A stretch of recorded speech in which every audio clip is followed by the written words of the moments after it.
সংগ্রামী ঠাকুরগাঁওবাসী, আমি আপনাদের সন্তান দেলোয়ার হোসেন, যাকে 2013 সালে সেই আওয়ামী ফেসিবাদী খুনি হাসিনা সরকারের বিরুদ্ধে রাজপথে সামনের কাতারে লড়াই সংগ্রাম করার অপরাধে গ্রেপ্তার করে রিমান্ডের নামে 57টি দিন আমার শরীরের উপর অমানসিক নির্যাতন করা হয়েছিল।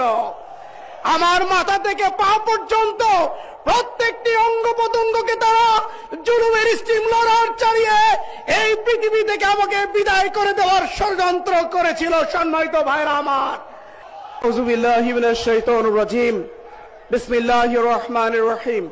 গণমানুষের সংগঠন শহীদি কাফেলা বাংলাদেশ জামাত ইসলামী ঠাকুরগাঁও জেলা শাখা কর্তৃক আয়োজিত আজকের এই ঐতিহাসিক কর্মী সম্মেলনের সংগ্রামী সভাপতি, ঠাকুরগাঁও জেলা শাখার সংগ্রামী আমির জনাব অধ্যাপক বেলাল উদ্দিন, উপস্থিত আজকের এই ঐতিহাসিক কর্মী সম্মেলনের সম্মানিত প্রধান অতিথি, শহীদি সংগঠন গণমানুষের সংগঠন স্বাধীনতার সার্বভৌমত্বের অত্যন্ত প্রহরী বাংলাদেশ জামাত ইসলামী সম্মানিত আমির ডাক্তার শফিকুর রহমান, উপস্থিত আজকের ঐতিহাসিক কর্মী সম্মেলনের সম্মানিত বিশেষ অতিথিবৃন্দ, উপস্থিত সাংবাদিক বন্ধুগণ, আইন শৃঙ্খলায় নিয়োজিত পুলিশ প্রশাসনের ভাইরা, সংগ্রামী ঠাকুরগাঁওবাসী, আসসালামু আলাইকুম ওয়া রাহমাতুল্লাহি ওয়া বারাকাতুহু।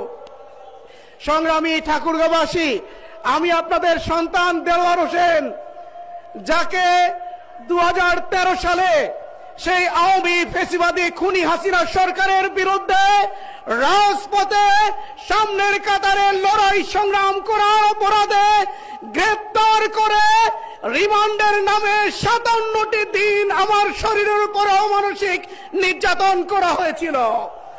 আমার মাথা থেকে পা পর্যন্ত প্রত্যেকটি অঙ্গ প্রত্যঙ্গকে তারা জুলুমের স্টিম লড়ার চালিয়ে এই পৃথিবী থেকে আমাকে বিদায় করে দেওয়ার ষড়যন্ত্র করেছিল। সম্মানিত ভাইরা আমার, আমাকে সেই গ্রেপ্তার করার পরে দীর্ঘ একটানা 4.5 বছর ধরে জেলখানায় আটকে রেখে আমাকে অমানসিক নির্যাতন করা হয়েছিল। সংগ্রামী ভাইরা আমার, আপনাদের প্রতি আমি কৃতজ্ঞতা জানাই। সেই সময়টিতে আপনারা আমার জন্য অনেক দোয়া করেছেন, আপনারা আমার জন্য চোখের পানি ফেলেছেন। আল্লাহ রাব্বুল আলামিন আপনাদের চোখের পানি কবুল করেছেন। তারা চেয়েছিল দুনিয়া থেকে বিদায় করতে, কিন্তু তাদের সেই চক্রান্ত ব্যর্থ হয়েছে। আমি দেলোয়ারকে আল্লাহ রাব্বুল আলামিন বাঁচিয়ে রেখেছেন।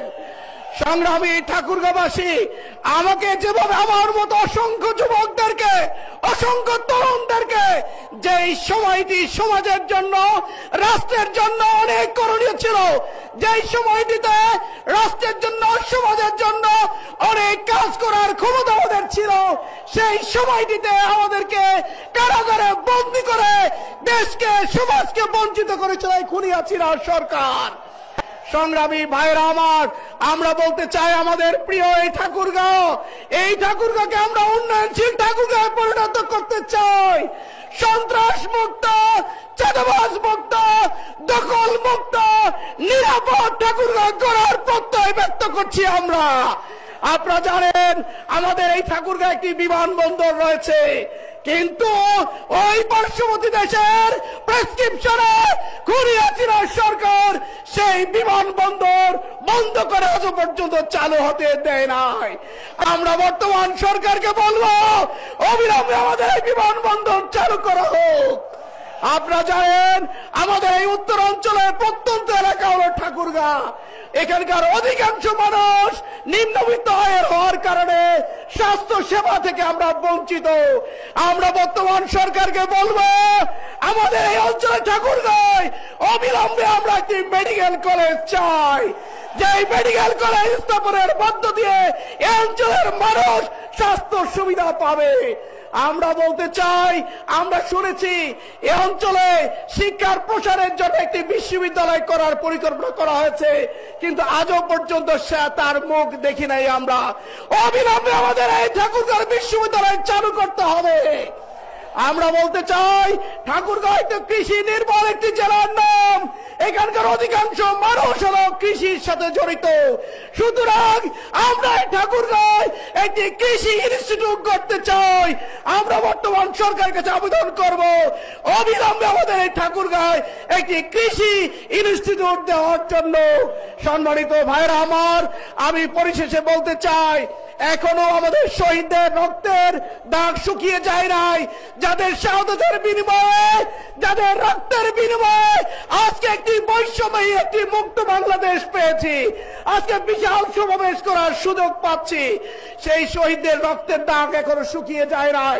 এখন অসংখ্য আহতরা হাসপাতালে বেডে কাতরাচ্ছে, কিন্তু আমরা লক্ষ্য করছি আমাদের মধ্যে কেউ কেউ ক্ষমতার কারণে নির্বাচনের দাবিতে পাগল হয়ে যাচ্ছে।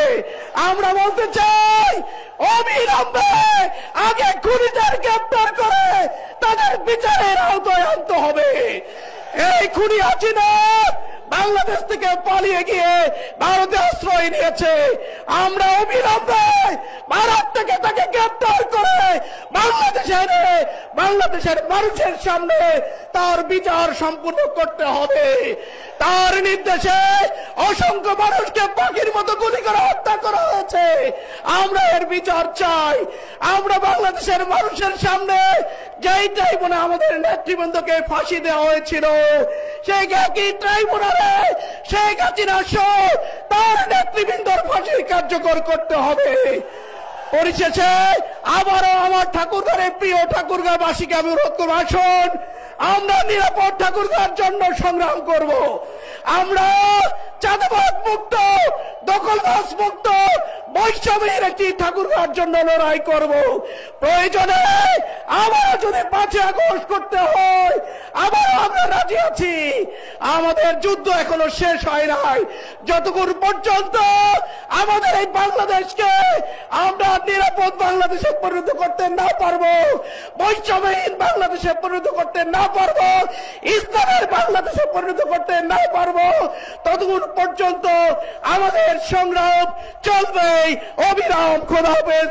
আর বাংলাদেশ জিন্দাবাদ, বাংলাদেশ জামাত ইসলামী জিন্দাবাদ, ঠাকুরগাঁও জেলা জামাত ইসলাম জিন্দাবাদ। আসসালামু আলাইকুম।